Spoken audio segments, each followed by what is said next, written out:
Sabi natin na mas popular si Congressman Barzaga kaysa sa Kongreso. Kaya ang isang dahilan na sinasabi ng iba na dapat siyang isuspende ay ironic. Ang sinasabi po nila ay sinisira daw niya ang imahe ng Kongreso.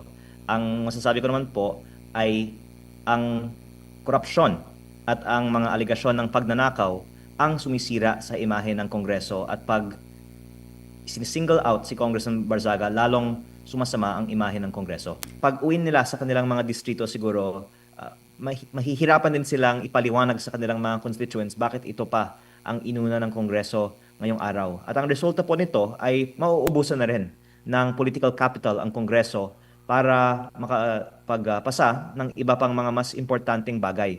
Kaya dahil inuubos ng ating Kongreso ang ating kapital para sa mga hindi naman dapat i-prioritize na mga bagay, mas mawi-weaken ang grip, I think, ng Kongreso sa mga miyembro.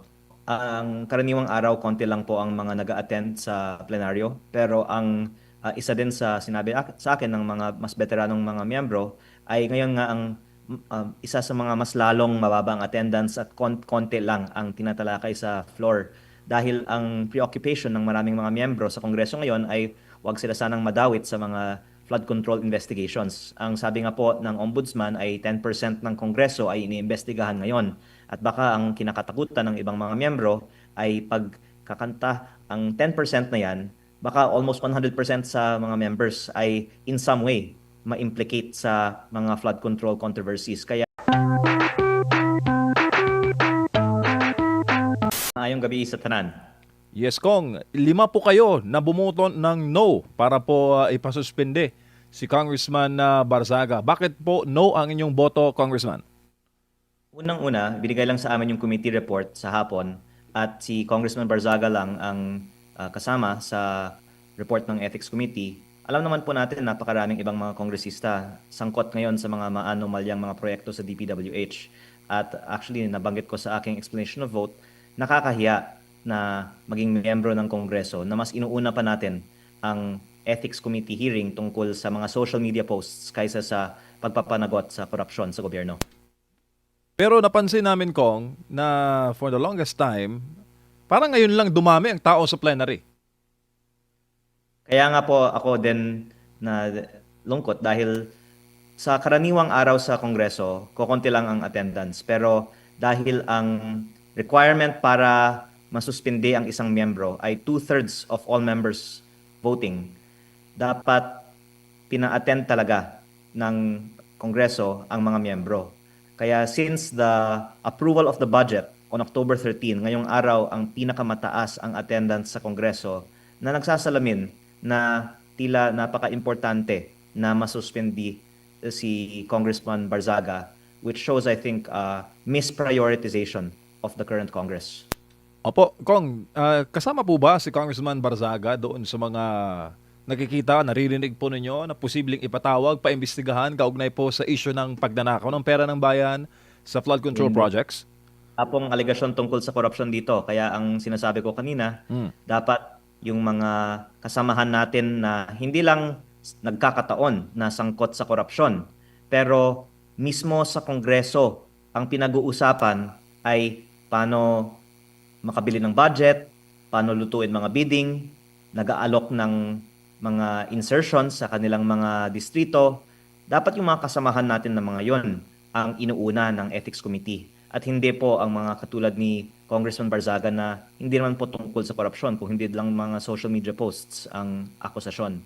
Ang isa sa mga nabanggit ko kanina nga ay isang kasamahan ko mula sa Batangas na meron nga tayong mga inilabas na ebidensya na bumili ng pondo sa DPWH pati na rin po sa Kongreso, at andun siya kanina sa floor para bumoto para isuspendi si Congressman Barzaga. Kaya very ironic sa akin na sila pa na may allegations of corruption ang bumoto pa para isuspendi si Congressman Barzaga.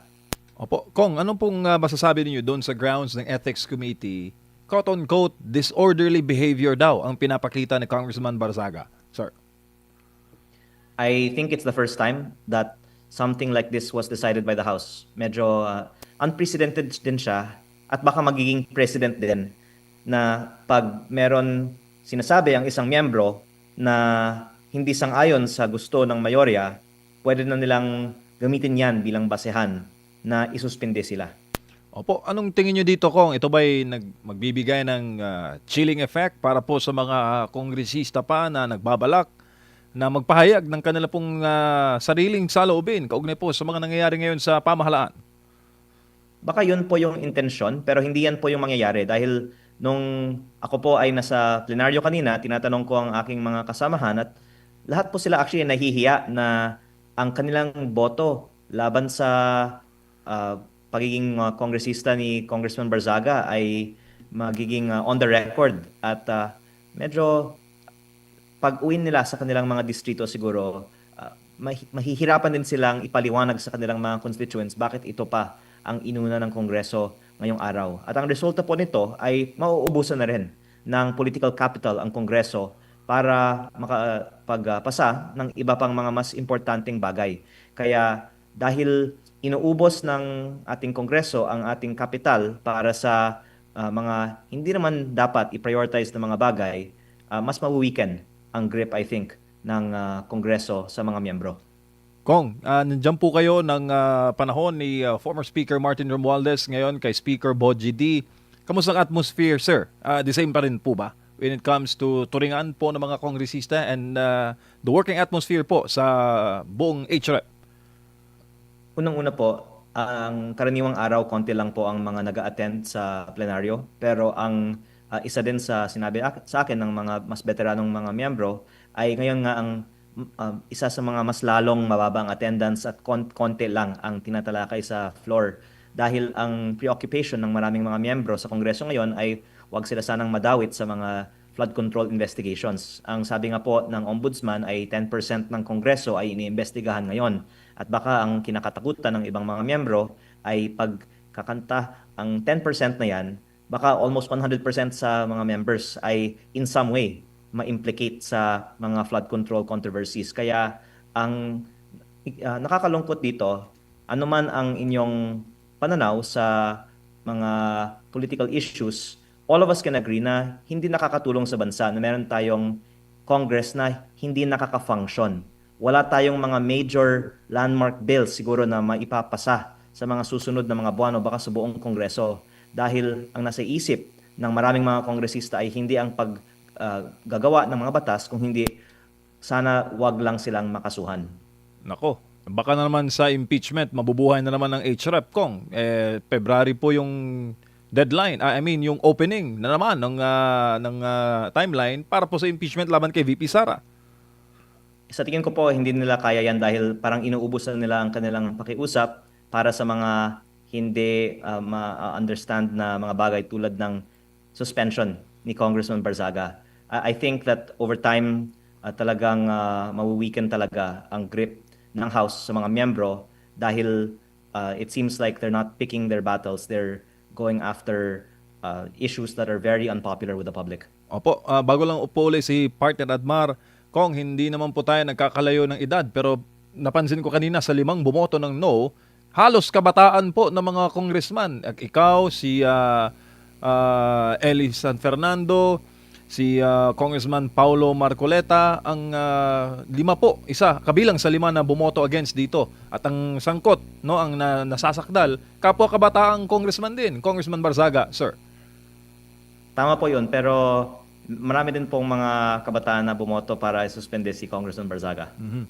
So, parang tabla lang, Kong. Well, nakakalungkot po na 5 lang po ang bumoto against the suspension. Pero I think when they see the public is angry with the result of the vote, then magdadalawang isip nga ang mga miyembro ng Kongreso sa mga susunod na mga boto pag ipapaboto sa mga miyembro ang isang unpopular na desisyon. Congressman, magandang gabi, si Admar po ito. Sir, ito pong naging mga pahayag ni Congressman Barzaga po, hindi po ba ito kumbaga parang karapatan din niya bilang Pilipino, kalayaan sa pamamahayag at naging balat sibuyas lang yung iba dyan po sa mga kasamahan ninyo sa Kamara po, Congressman?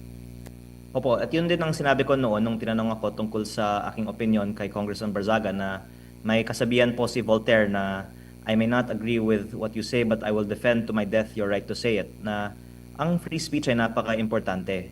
At baka kaya din importante na isuspend si Congressman Barzaga para magkaroon ng, sinabi niyo kanina, chilling effect sa mga may gusto ng free speech. Pero I think history will prove naman na we are on the right side of advocating for free speech kasi ang mga mamamayan naman ay may critical thinking to determine that it's really ridiculous to suspend someone over a social media post, especially in light of much more serious issues.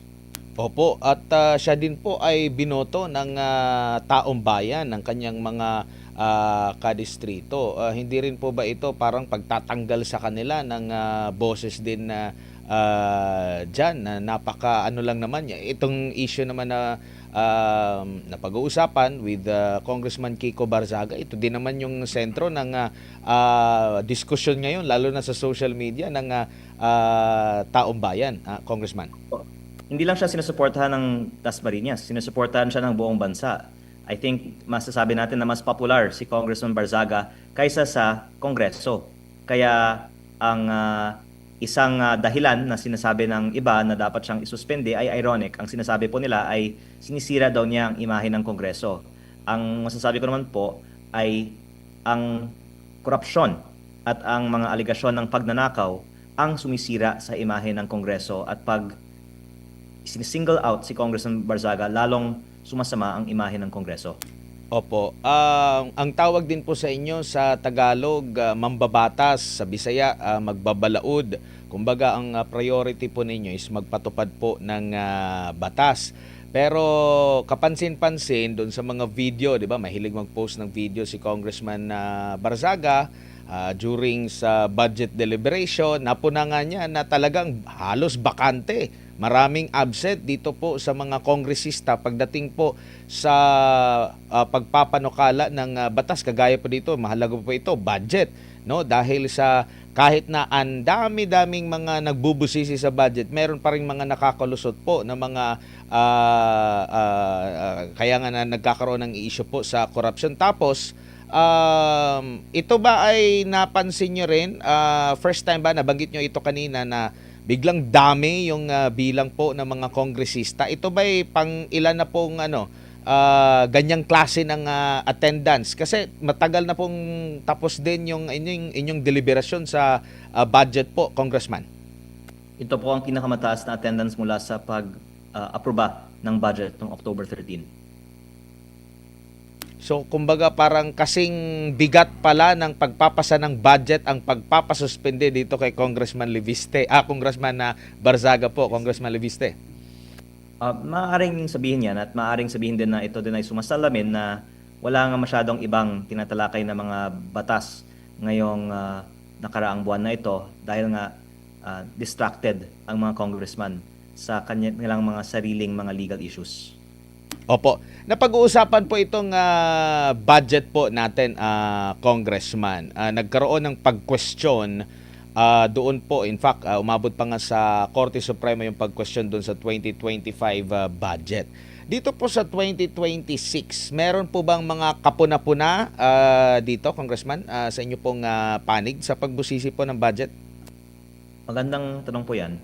Actually, ang basehan ng 2026 budget ay pareho pa rin sa basehan ng mga nakaraang mga budget. At yun po yung formula ng allocable at non-allocable ni dating DPWH Undersecretary Catalina Cabral. Ibig sabihin po, ang bawat congressman ay may alokasyon ng, sabihin na po natin, pork barrel na siya po ang pwedeng pumili ng mga project na minsan nangyayari din na sila din po pili ng mga contractor para sa kickback. At pinalitan nila yung mga flood control. Pero meron naman po ngayon mga roads at iba pang mga slope protection, mga maanomalyang klaseng proyekto. Kaya hindi po natin masasabi na nabawasan ng korupsyon sa 2026 budget. Ginawa lang po ng paraan para hindi masyadong halata na.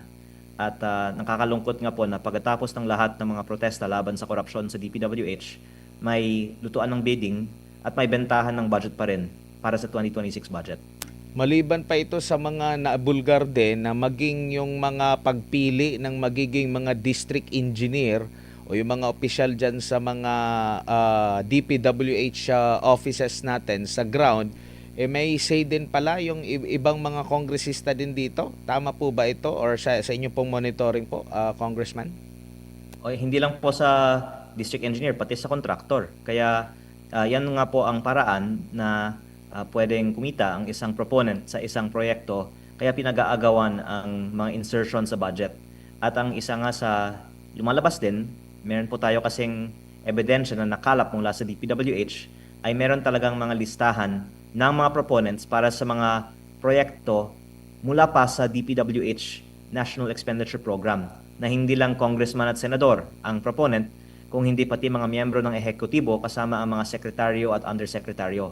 Kaya ang insertion sa budget ay talagang worse than what the public knows, at ang mga sinasabi na transparent ngayon ay hindi po totoo. Kasi kung maging transparent ang DPWH, ilalabas po nila ang listahan ng mga proponents ng mga insertions. Opo.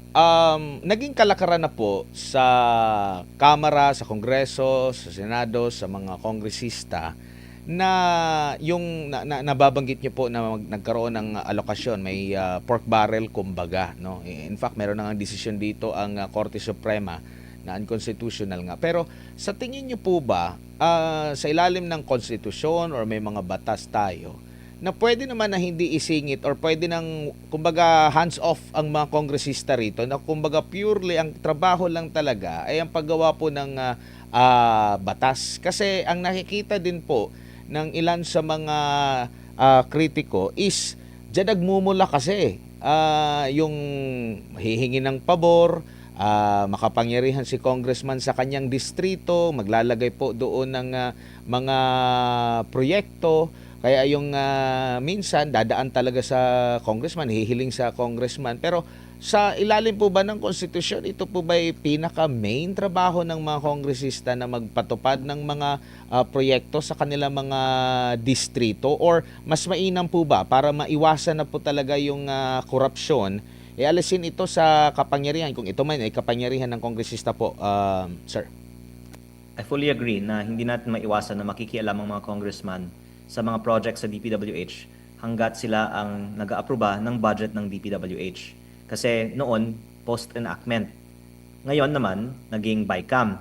Pero sa 2026, ang ginawa nila sa National Expenditure Program na nagmumula pa sa DPWH, isinisingit na ang mga proyekto. Para hindi halata, inaabot mo na lang sa DPWH yung listahan at pinapanggap ng DPWH na galing sa kanilang mga planning engineers ang mga proyektong ito. At ang solusyon ay dapat hindi na lang po ang Kongreso ang nag-aaproba ng mga line items sa DPWH budget. Dapat, I think, hindi din perfecto na ang local government mag-implement ng project, pero proven na less prone to corruption siya, kasi ang sinasabing pinakamataas na corruption talaga ay nasa DPWH at sa Kongreso kaysa sa mga LGU. Kaya kung gawin na lang natin parehas sa national tax allotment o sa IRA natin ang funding ng mga projects, it will be, I think, a better solution where currently we have a equation that allocates budget instead of a discretion. Kasi kung tingnan po natin yung allocation ng budget based on equation sa local government code, yan naman po ay nagiging epektibong paraan para mapondohan ng mga LGU sa buong bansa. At kung may discretion naman kasi ang Kongreso, magbigay ng malaking budget sa ilang distrito, mas maliit na budget sa ibang distrito, dyan po nagmumula ang korupsyon. Opo, meron po kaming nakakausap na mga mayor din. Meron silang nakikita na double standard eh. Kasi pag sa kanila, initiated ng lokal na pamahalaan ng isang proyekto, napakaraming pagdadaan ng proseso. Kumbaga, marami pang papipirmahan, marami mga permits bago pa maisakatuparan yung proyekto. Pero pag proyekto ni congressman, napakabilis lang daw, congressman. Ito po ba ay meron kayong ganitong klase po ng mga na-monitor din? O, totoo po yan. Mas responsive talaga ang mga LGU sa mga pangangailangan ng kanilang mga bayan, at mas accountable din at mas malapit sa tao. Dahil ang isang munisipyo ay binubuo ng maraming tao, kasama po yung mga elected officials na every 3 years kailangan manalo ng eleksyon. Ang district engineer naman ng DPWH ay hindi hinahalal ng taong bayan.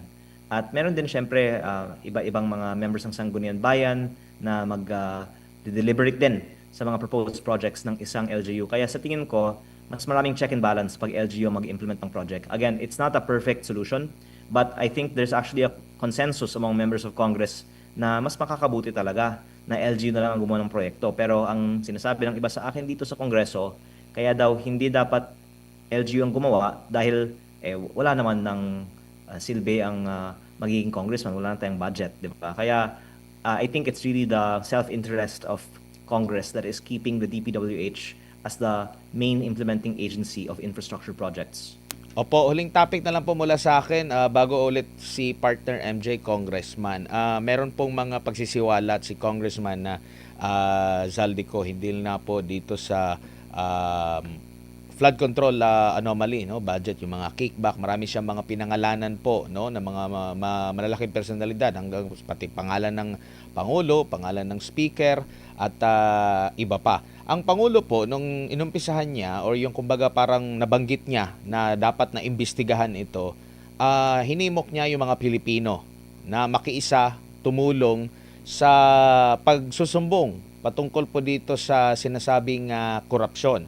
Now here comes isang kongresista na naging APRO chair at merong mga ibinulgar at meron ding mga dokumentong inihayag, meron din mga sinabi, nagbanggit ngayon ng mga pangalan, kung ano yung mga modus, ano pa yung mga ibang mga pagsisiwala. Do you think, sir, na dapat itong bigyan ng pansin bilang maging patas sa lahat ng mga nagsusumbong? Kasi merong mga binabalitang gobyerno na meron silang ginawang operasyon dahil sa mga sumbong ng mga Pilipino, na here comes itong kanilang kaalyado, naging APRO chair, merong mga nabanggit. Di ba po, para maging patas, para mabing bukas at para ma-verify, kabilang din po sa imbestigahan po, Congressman, sa tingin niyo po? Opo, ang dami talagang laman ng mga revelasyon ni former Congressman Zaldico at may ilang ibang mga miyembro ng Kongreso na nananawagan na dapat magkaroon ng investigasyon tungkol sa katotohanan sa kanyang mga claims. At ako po ay nalulungkot nga na parang dinidismiss lang ng Kongreso ang kanyang sinasabi.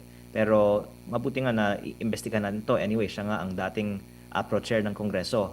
At sa aking sariling distrito, meron nga akong inimbestigahan na 1 billion 50 million pesos slope protection project na ang pinakamalaking proyekto sa buong Region 4A ng DPWH ngayong 2025. Noong September pa, nalaman ko na may mga nagsabi na parking daw ito sa isang congressional insertion.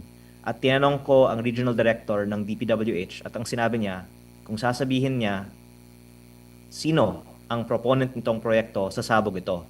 Marami daw madadamay. At lumalabas, ito ay isa sa mga projects na nasa listahan ni former Congressman Zaldico. At ang point ko is that the regional directors of DPWH are aware of the insertions and who are the proponents.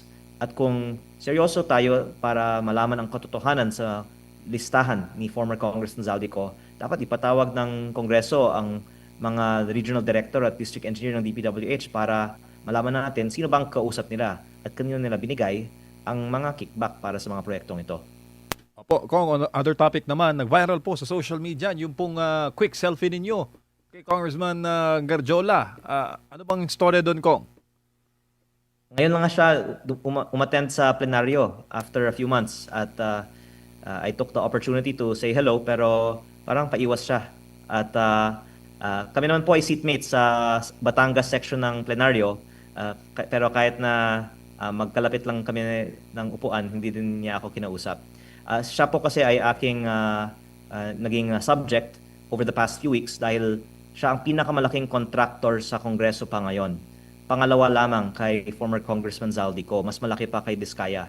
At meron din akong nakalap na ebidensya sa DPWH na noong 2024 pa lang, meron ng listahan ng 22 billion pesos in projects na para sa mga kumpanyang konektado sa kanya sa 2025. Kaya ibig sabihin po talagang systematic ang bilihan ng bid ng project at lutuan ng bidding sa DPWH. At kung seryoso tayo sa anti-corruption campaign, dapat managot ang mga malalaking kontratista na congressman katulad ni Congressman Garjola. At yun din po ang sinabi ko in explaining my vote on why Congress should not be prioritizing things like the suspension of Congressman Kiko Barzaga. Kong, may sumisikat po ngayon na term, contractor. Yan yun, binanggit nyo po kanina, congressman na contractor. What comes to your mind, sir, upon hearing that word, contractor? Actually, si Congressman Garjola nga ang pinakamalaking contractor ngayon. Kaya sana mula ngayon, pag gusto natin ng textbook example nito, tignan natin si Congressman Garjola, mahigit 100 billion pesos kasi ang estimate na mga proyekto na nakuha niya mula sa DPWH at iilan dito ay nangyari dahil sa access niya sa Kongreso. Dahil ang karamihan ay in the last 3 years lang po at ang nabanggit ko nga kanina, mismo sa floor ng Kongreso, ang pinag-uusapan ng iba sa ating mga kasamahan ay ang mga pagbenta ng mga proyekto, mga budget insertions na sila din ang gagawa ng mga proyekto. Kaya hindi lang po coincidence na sila ay congressman at contractor din. Dahil sila ay congressman, mas nagiging matagumpay sila sa pagiging contractor. Kong, other topic naman. Pakikwento naman po, sir, dahil meron akong narinig na balita na nag-intern pala kayo sa Davao City under kay FPRD. How was the experience, sir? Kasi kami ni Edmar, taga Davao kami, sir eh. Opo, very memorable po sa 2013 at even beyond that po, mula 2010 pa lang, madalas na po ako dyan sa KOJC compound sa katabi lang po ng airport ng Davao City at ever since saludo po tayo sa disiplina at sa linis ng mga premises ng KOJC at ng buong Davao City. Kong, ano pong mensahe ninyo sa ating mga kababayan na nakatutok po ngayon sa development sa House? Well, I hope that there will be more plurality of perspectives in Congress kasi sa ngayon, parang 5 lang nga kami na bumoto tutol sa suspension ni Congressman Barzaga. Ang iba ay tahimik lang. Pero sa tingin ko, mas maraming mga magiging mas independent din sa mga susunod na mga buwan pag makita ng ating mga kasamahan na hindi talaga gusto ng taong bayan ang mga nangyayari ngayon. At sana mapaaga natin ito at ito po ay mangyayari sa tulong din ng taong bayan na magkukumbinsi sa ating mga miyembro ng Kongreso.